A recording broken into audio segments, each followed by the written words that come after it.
guys doing today? It's Anthony Ganji. Welcome to another episode of On the Line. Hey guys, coronavirus is a hot topic right now, especially how it's going to affect our jails or prisons. Now guys, there's a lot of traffic coming into these prisons and jails, and what we have to do is we have to eliminate a lot of that traffic, because that's the biggest threat. Any threat to a prison or jail is what can come from the outside in. So I like the initial step by a lot of states to say, okay, listen, no more visitations.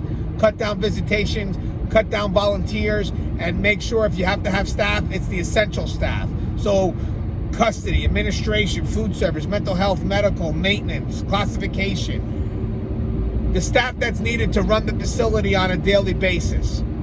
You also want to make sure the staff that's got to come in, that they're being screened. So basically they get their temperature checked. If it's over 100.3, they got to get sent home. And if they get sent home, they can't come back until they're cleared by medical. But with that said, when they get sent home, it shouldn't be on sick time. It should be on a different type of leave, so they're still able to get paid.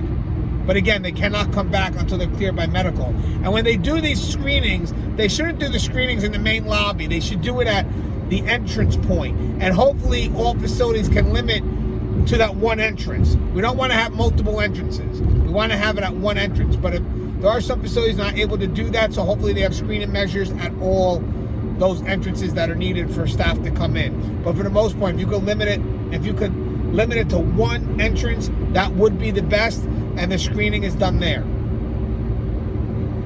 With that said, we also have the education of the population. Make sure that the inmates are aware, but also make sure that you're telling staff, because you don't want pandemonium. You want the truth, and sometimes the news sensationalizes everything. So what you need to do is you need to get the truth out there. So what do? First, you inform staff.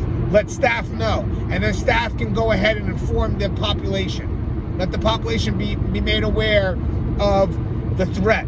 But with that said, control it. The news will take everything to an extreme. So what staff needs to do is they need to find a way to balance that and get the truth out there.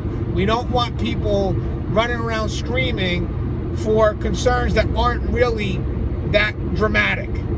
So again, good education of staff, good education of inmates will keep things calm and collective, but more importantly, realistic to the actual threat. Again, news sensationalizes, and if we're not there to balance that, we're going to have a problem. We really are going to have a problem. With that said, guys, also, if you're staff and you don't feel well, don't come to work. Go get yourself checked. The last thing we want is for you to bring that into the facility and just be the one that causes this ruckus. If you feel that you're under the weather, you feel that you're running hot, go to your doctor, get yourself checked. I also want to talk about the jail real quick. Jails have a lot of inmates that have to come into that facility because, again, they're people that have recently been arrested. I know I'm calling them inmates, but that's a prison term for me. I apologize. But people that have been arrested that are going to come into the facility, they get a lot more traffic than a prison would, and that's traffic that they can't stop.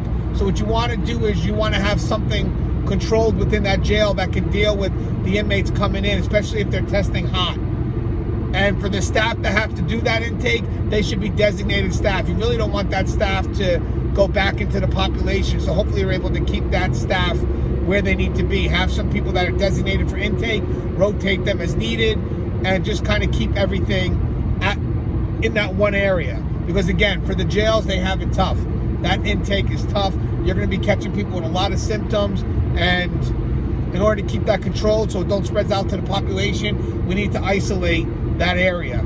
Again, isolate the inmate, and if need be, isolate the staff, but make sure the staff are protected at all times. Any inmate coming in through intake, those staff should be highly protected. I know some people are talking about wearing the mask, like why the inmates can't wear it. Technically, if you want to give the mask to someone, you should give it to the staff, because the staff are the ones that are coming from the outside in. So they're the ones that are a concern. So what you do is you give it to them, and hopefully they don't carry it off. Now, if you have inmates that are coming in, from the jail, then maybe at first you may want them to wear a mask for a while. The threat is from the outside in. So anybody that's coming from the outside in, if they're allowed to wear masks, that's who you want to give it to, because we are in short supply. But with that said, there could be a security concern with that. The masks protect people's identity. And again, at this point, will security be superseded by medical? I don't know. That's if it gets to that point. The other question we had about quarantines was, is it possible that staff will one day get quarantined and just can't leave?